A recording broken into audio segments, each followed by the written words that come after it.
mengucapkan alhamdulillahilladzi ahyana ba'da ma amatana wa ilaihi nusyur. Segala puji bagi Allah yang telah menghidupkan kembali setelah semalam kita dimatikan oleh Allah Subhanahu wa taala. Dan pada akhirnya kelak kita semua akan dikembalikan, dikumpulkan kepada Allah Subhanahu wa taala. Inna lillahi wa inna ilaihi raji'un. Kita semua berdoa mudah-mudahan kita dikembalikan kepada Allah dalam keadaan husnul khatimah kepada syafaat Rasulullah.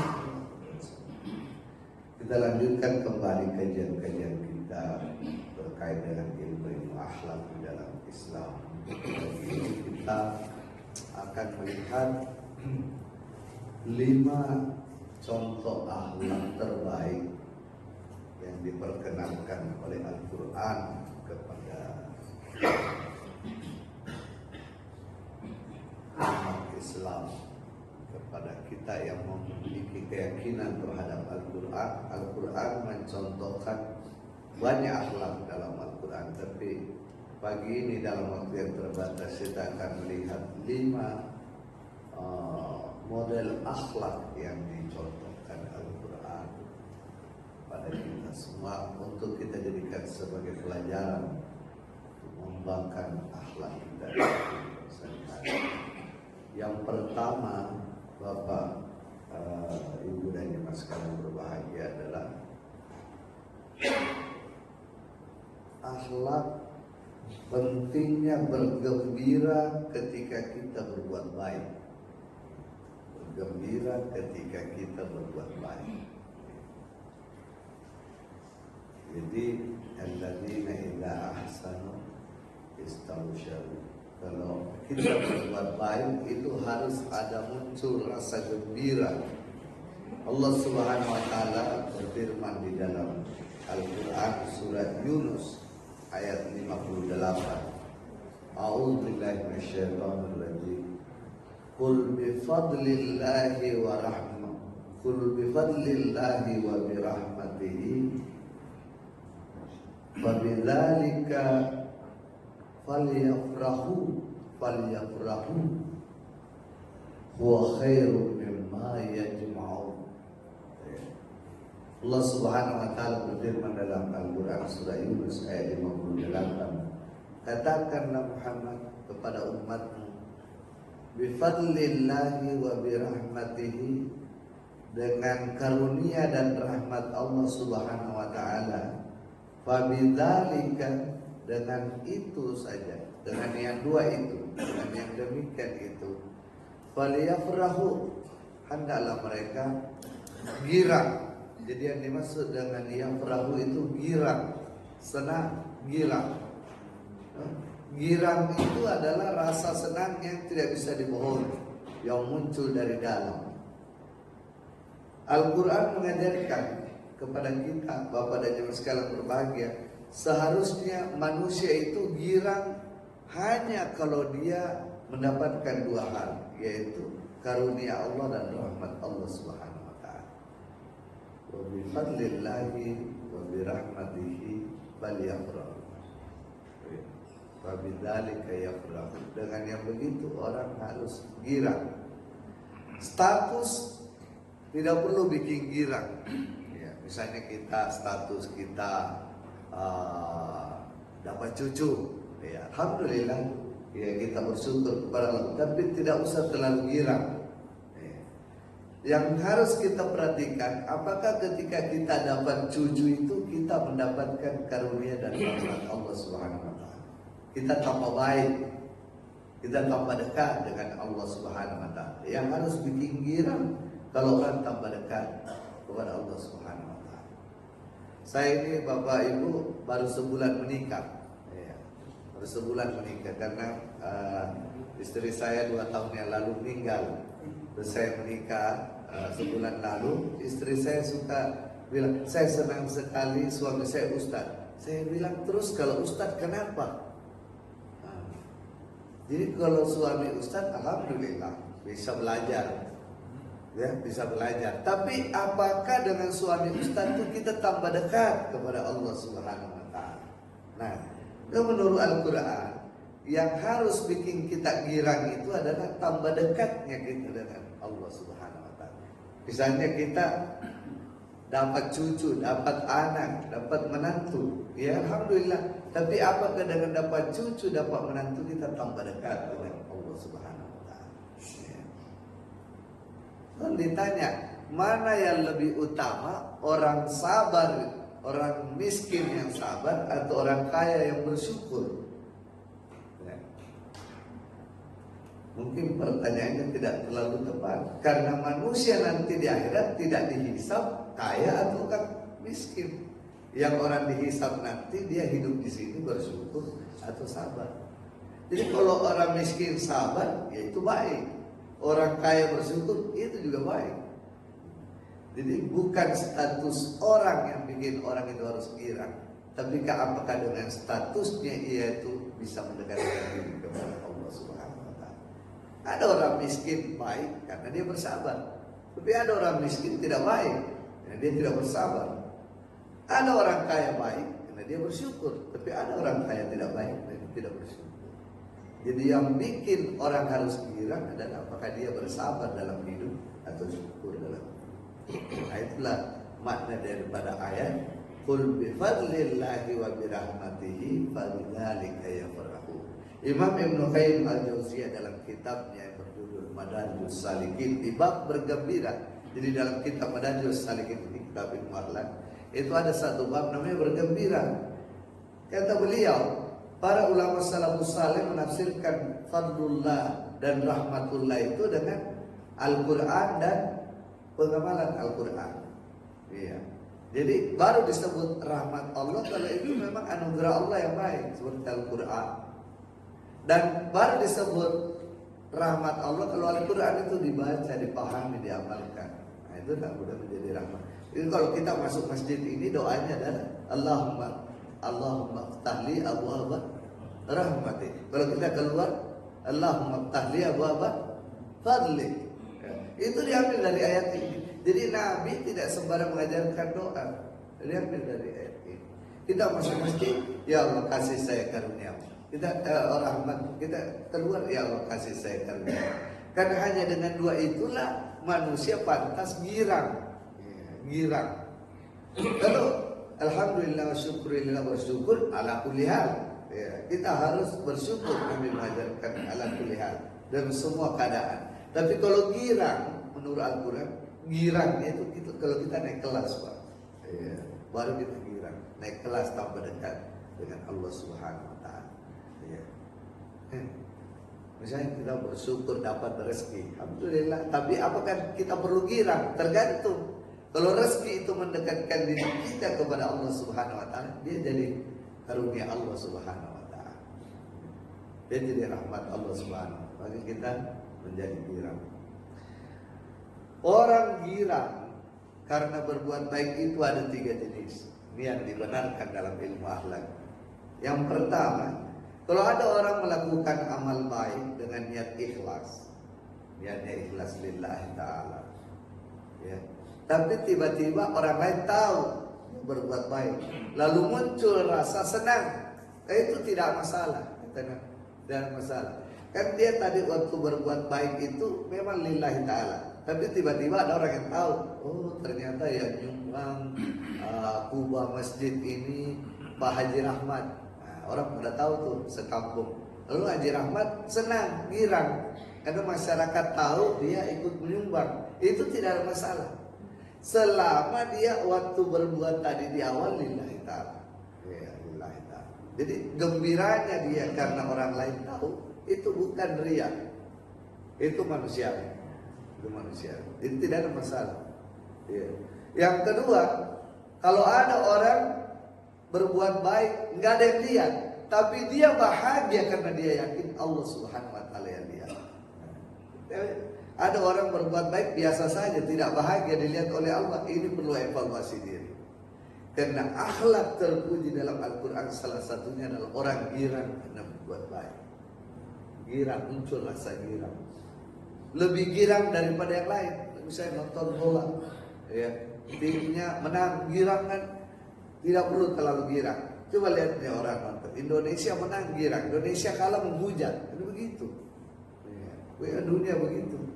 Tapi kalau orang girang karena dekat diri kepada Allah Subhanahu wa taala, itulah girang yang benar-benar baik. Yang diperintahkan oleh Al-Qur'an. Yang ketiga,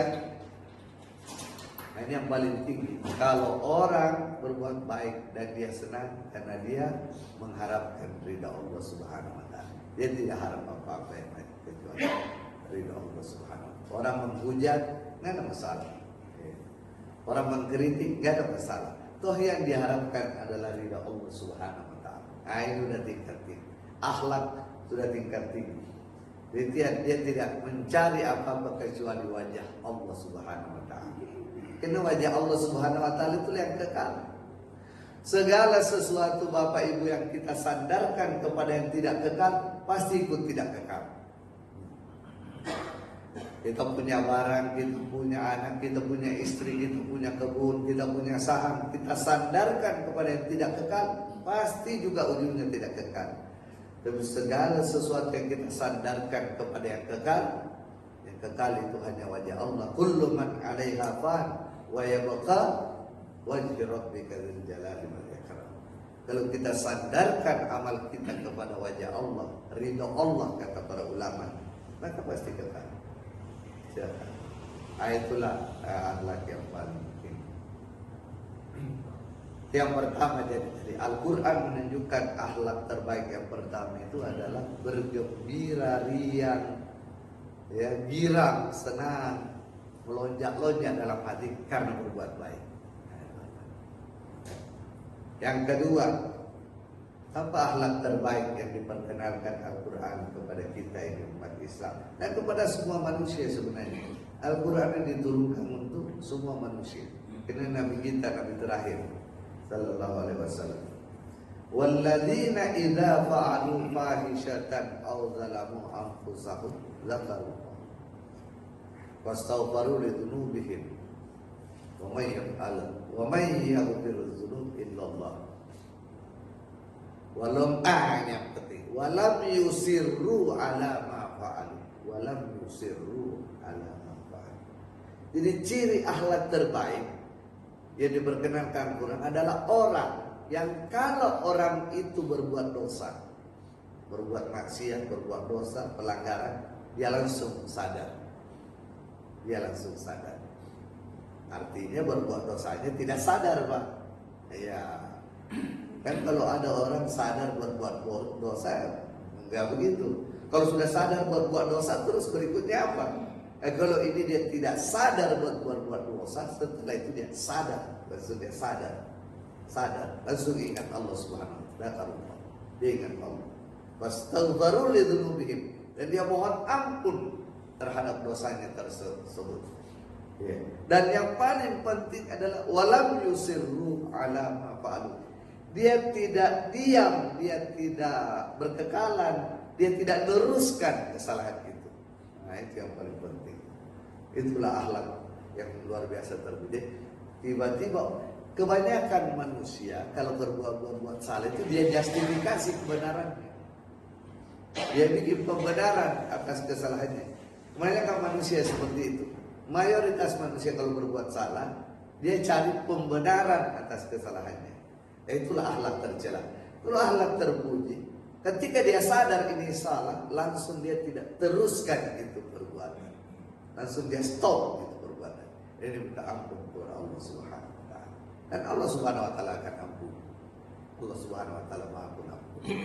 Selama orang itu mohon ampun dalam pengertian sadar, dia tidak mau mengulang, itu Allah Subhanahu wa taala pasti ampun. Enggak ada dosa yang tidak diampuni oleh Allah Subhanahu wa taala.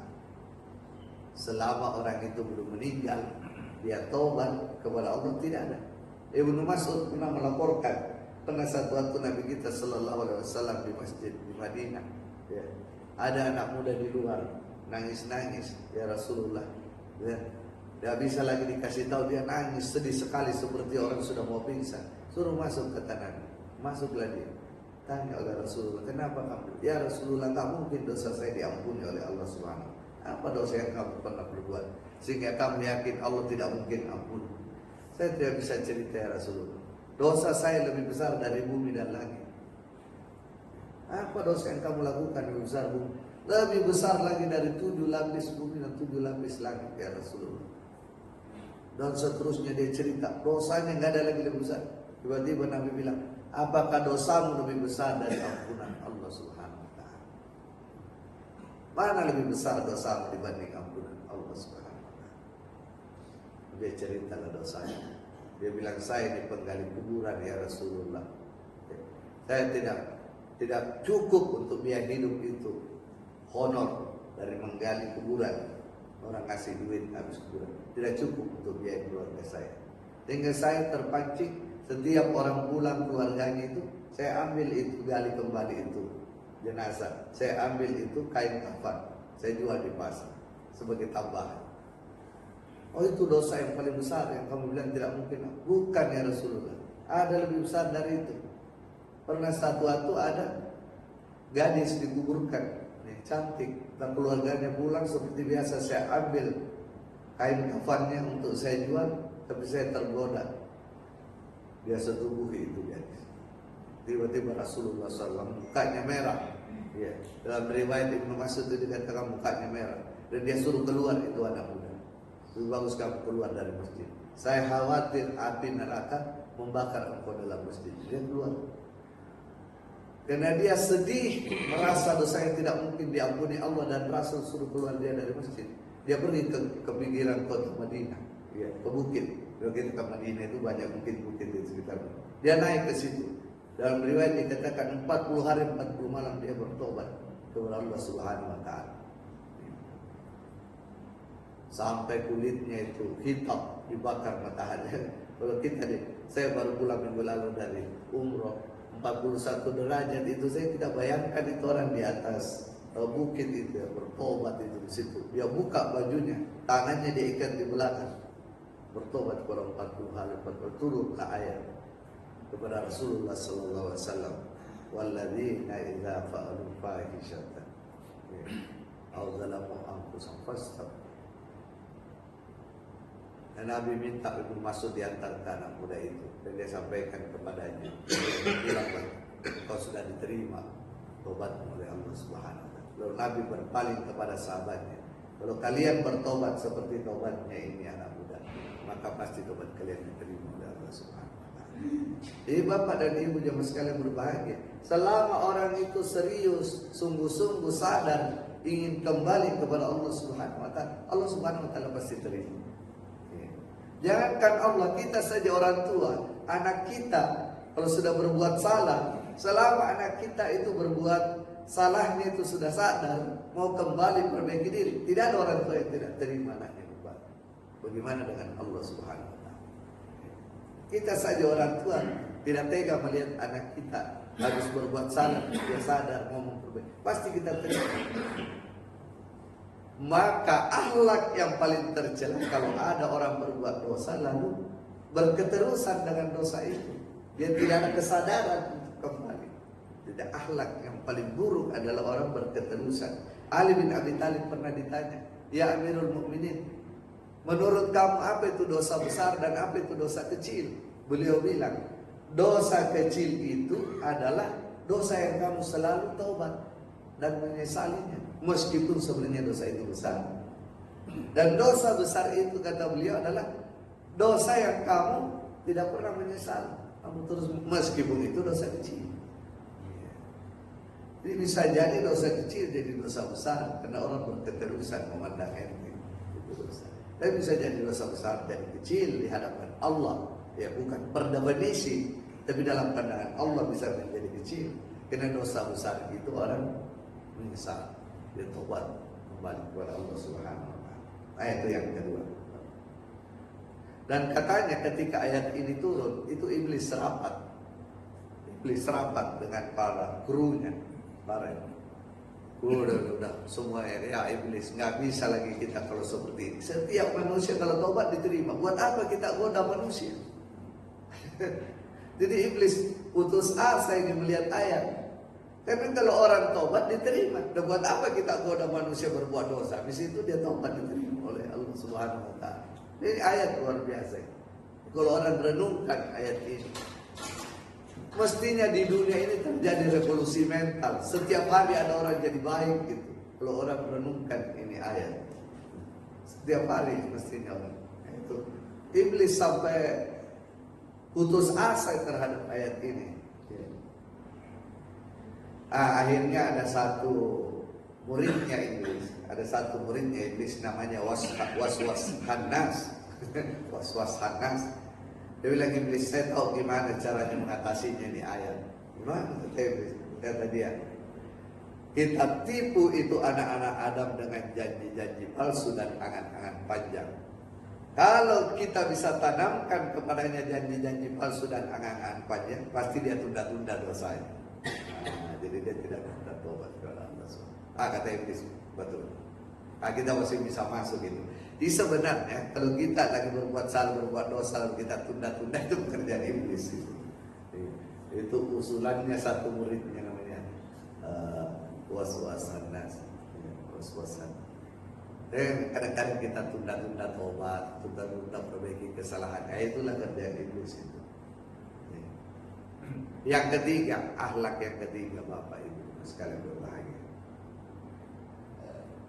Kalau dia diberi nikmat, dia pasti bersyukur kepada Allah Subhanahu wa taala.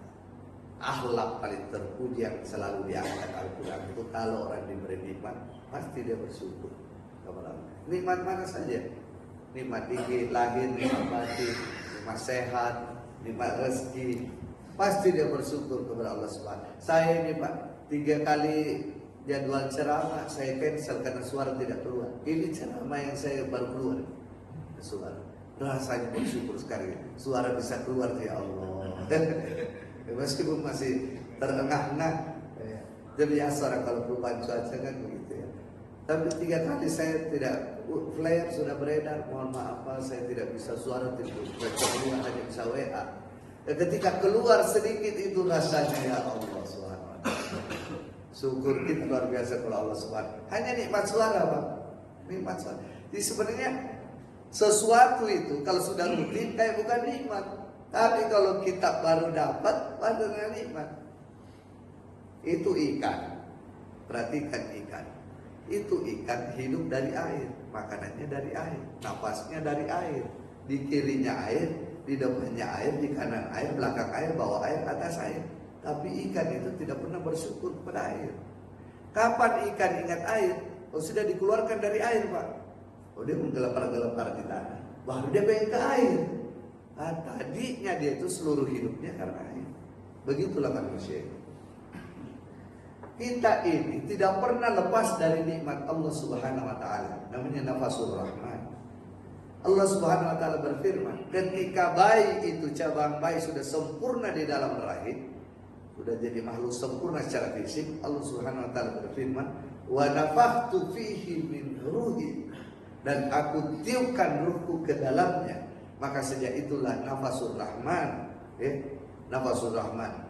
Nafasnya Allah Ar-Rahman itu tidak pernah putus kepada kita. Tidak pernah putus. Sedetik saja diputus, habis kita, nggak ada kita. Jadi itu yang dimaksud dengan aku tiupkan. Dan orang dulu kalau masak itu apa namanya itu, supaya api nyala itu kan ada itu apa namanya itu. Di kampung saya itu kalau orang masak itu ditiup begini Pak, zaman dulu.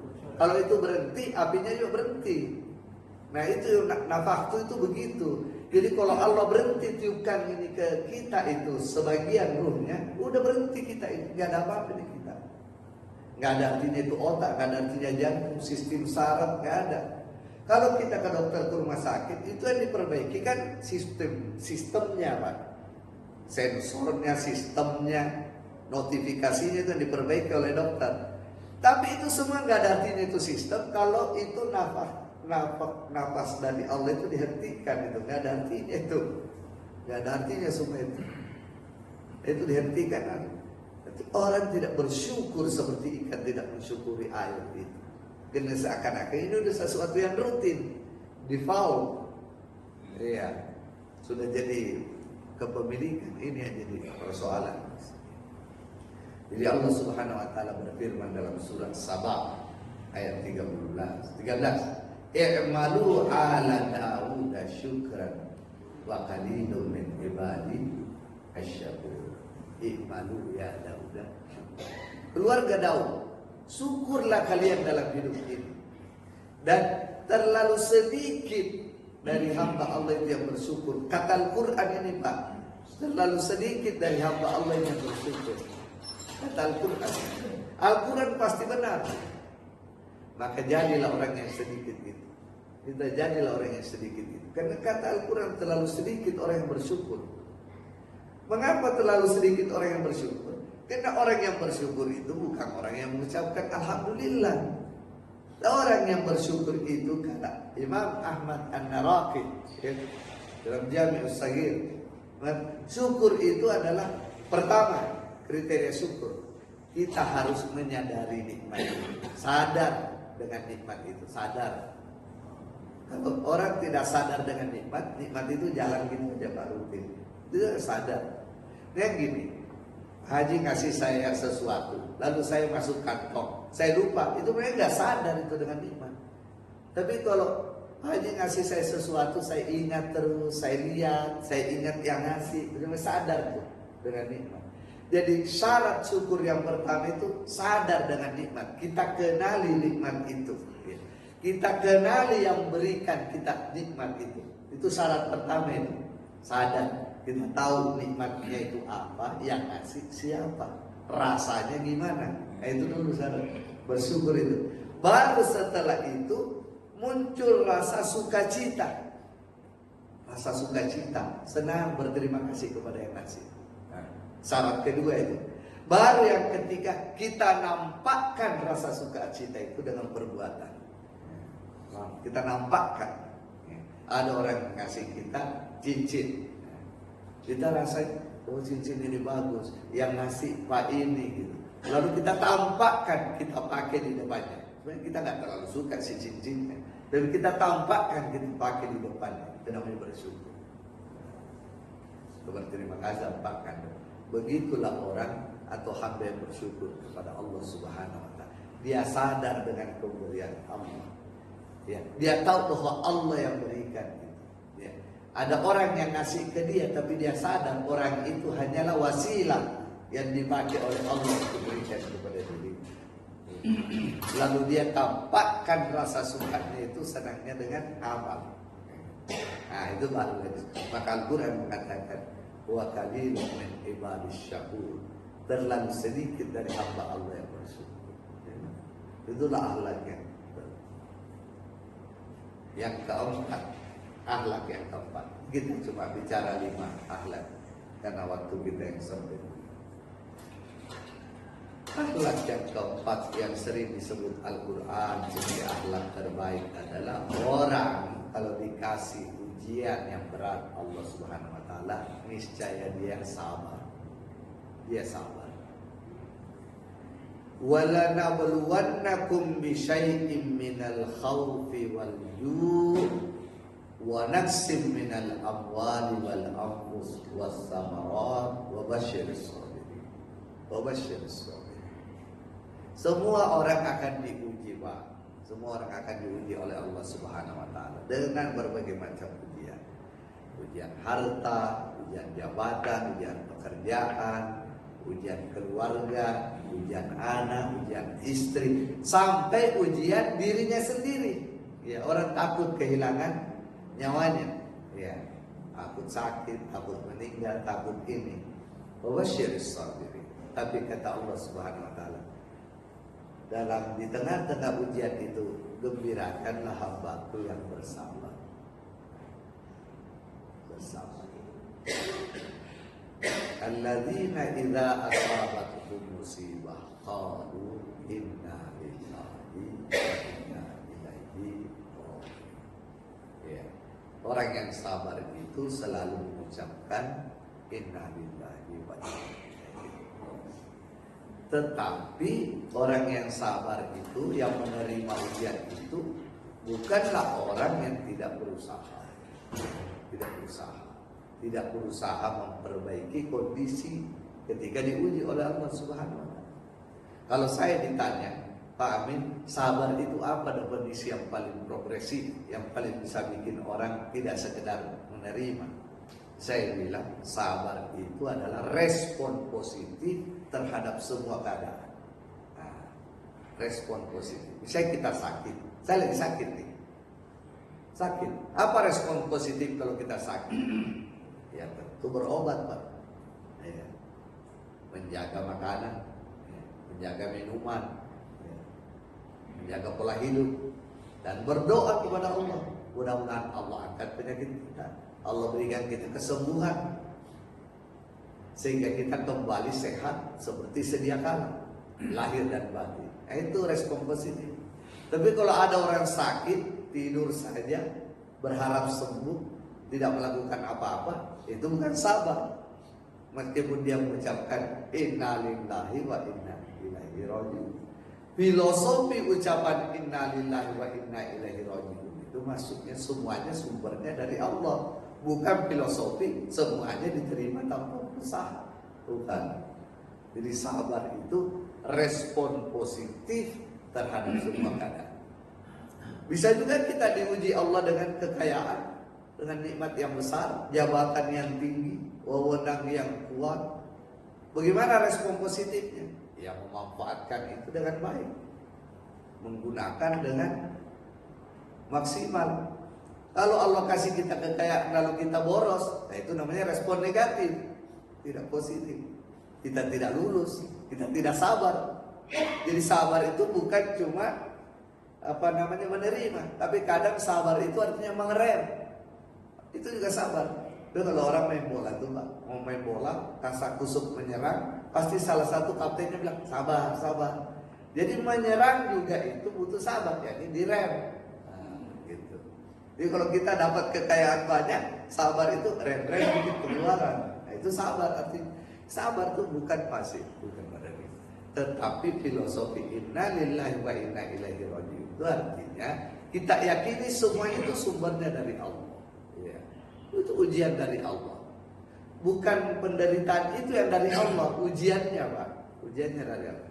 Kadang-kadang penyakit itu dari kita sendiri atau wabah dari orang lain, dari virus. Tapi ujiannya itu dari Allah. Nah itu yang harus kita sadar. Ujiannya dari Allah. Nah itu orang hadapi itu dengan mengatakan inna lillahi wa inna ilaihi raji'un.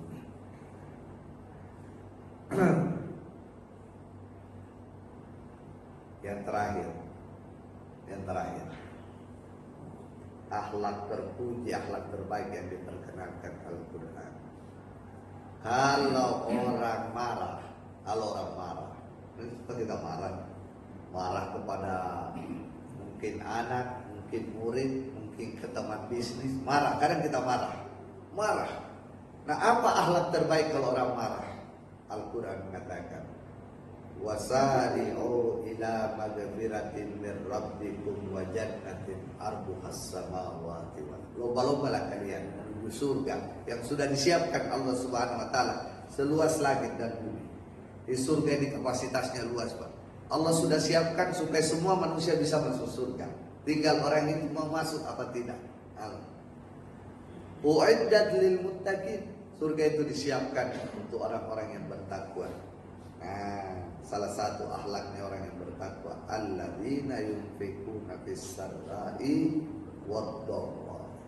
Jadi orang-orang yang kalau berinfak dia tidak mengenal pada saat dia lapang atau sempit. Lapang dia ke sedekah, sempit dia infak juga. Ya tentu sesuai kemampuan. Kalau kita lagi besar kemampuan, infak besar. Lagi sedikit kemampuan, infak kecil. Infak. Wal qaziminal ghaidh, dan dia bisa menahan amarahnya. Dia bisa nahan amarahnya. Kalau bapak-bapak ibu mau tes bisa nahan amarah, kalau marah ke orang yang lebih di bawah kita, Pak. Di bawah kita. Saya anak buah, pembantu atau asisten rumah tangga. Bagaimana? Terus ibu bisa tahan itu marah, itu akhlak terpuji. Sebab umumnya orang bisa nahan amarahnya ke yang di atas dia, karena takut. Tapi kalau kita bisa nahan amarah ke orang yang di bawah kita, nah itulah akhlak yang paling luar biasa.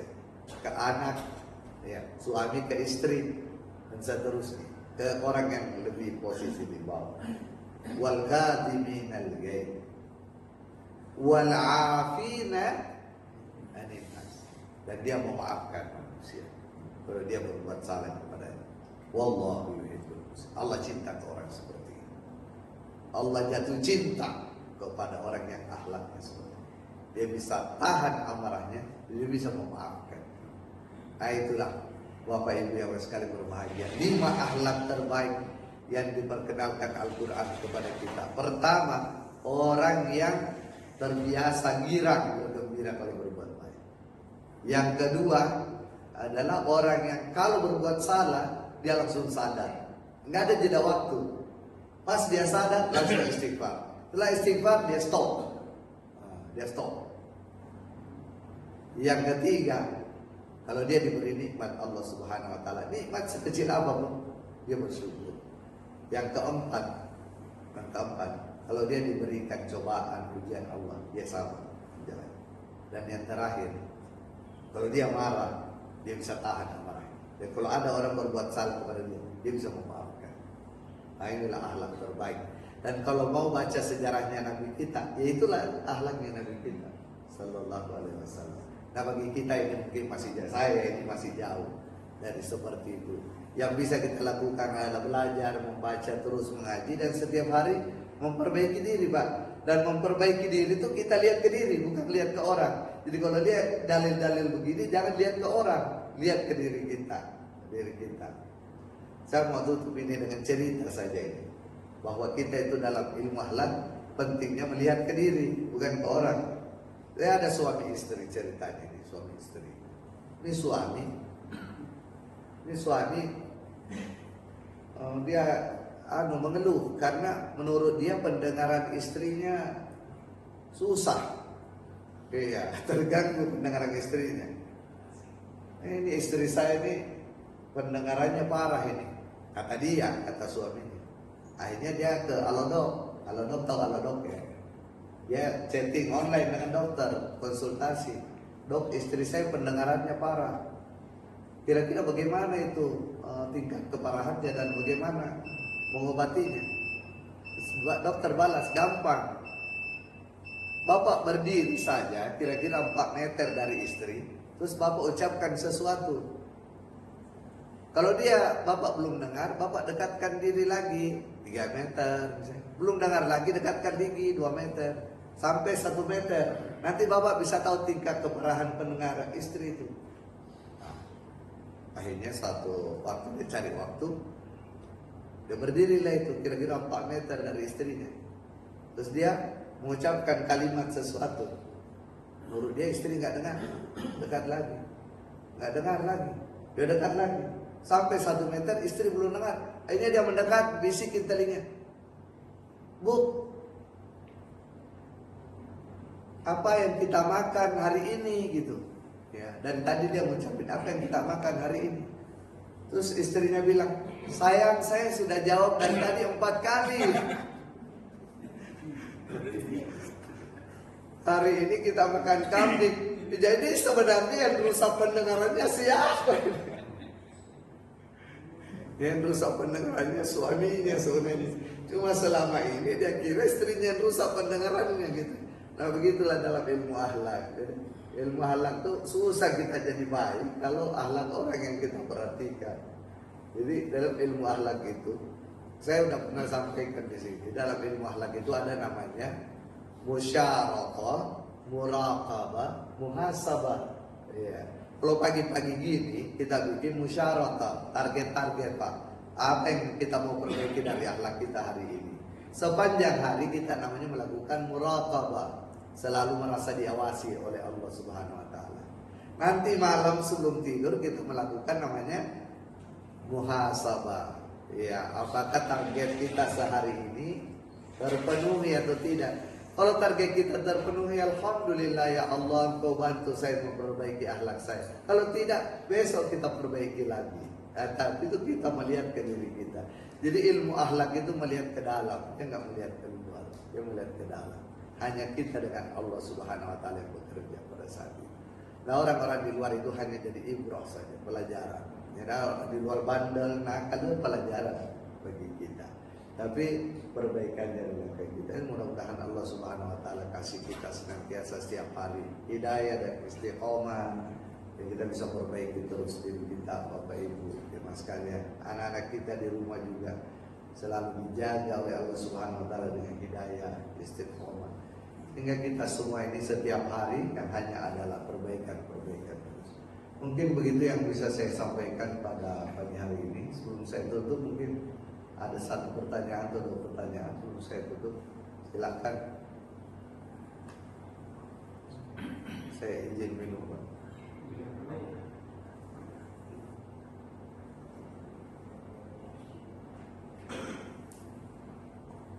Kalau tidak ada kita tutup dengan silakan. Kalau kita bersikap bahwa segala sesuatu dari Allah itu sebagai rahmat, apakah yang baik sifat ataupun hikmat itu, dan sehingga kita harus semuanya disyukuri untuk kita mendekatkan kepada Allah. Apakah itu benar nggak? Iya betul.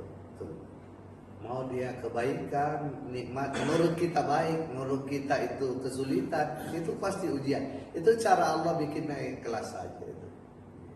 Itu cara Allah. Tidak ada sesuatu pun yang menimpa kita dari Allah itu kecuali tangga sebenarnya untuk naik kelas. Mau kesulitan, mau kemudahan. Jadi bukan itu persoalannya, bukan yang kita alami, tapi bagaimana cara kita menghadapi apa yang kita alami.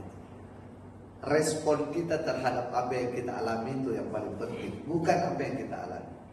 Karena kalau Allah itu melihat orang dari apa yang dia alami, tidak adil kehidupan ini. Iya. Ada orang Pak dari dulu, bahkan ada orang sudah 2 generasi, 3 generasi susah terus. Iya. Ada Pak, ada orang dari nenek moyangnya, buyutnya udah susah sampai. Tidak adil Allah kalau orang dilihat dari itu. Tapi sejauh mana dia menghadapi itu. Ada orang udah 3 generasi, 4 generasi, kaya terus. Tapi persoalannya bukan di situ. Sejauh mana dia dekat dengan Allah dengan kekayaannya. Jadi orang nanti di akhirat tidak dihisab apa statusnya, tapi bagaimana cara dia mensikapi statusnya. Nabi bilang alhamdulillah ala kulli hal. Segala puji bagi Allah dalam segala keadaan. Ya. Nanti kita akan sadari bahwa apa kesulitan yang pernah hadapi itu ternyata itu cara Allah yang terbaik untuk kita dapatkan yang terbaik. Iya. Ini istri saya tanya dulu, kan dia pernah bersuami, terus dia pisah. Saya tanya kenapa kamu berpisah dengan suaminya? Suami saya akhlaknya buruk. Terus dia bilang kenapa ya Allah kasih ke saya suami yang akhlaknya buruk? Dia tanya saya kenapa ya? Ya saya candain aja supaya kamu pisah dan ketemu saya gitu. Ya kan dia bersyukur kan. Ya bercanda. Ada lagi sebelum. Kalau tidak ada kita tutup ya Pak. Kita tutup dengan doa kafaratul majlis. Subhanallah wa bihamdik nasyhadu an la ilaha illa anta nastaghfiruka wa natubu. Subhana rabbika rabbil izzati amma yasifun. Wa salamun ala mursalin. Alhamdulillahirabbil alamin wa la ilaha illa anta. Wassalamualaikum warahmatullahi wabarakatuh.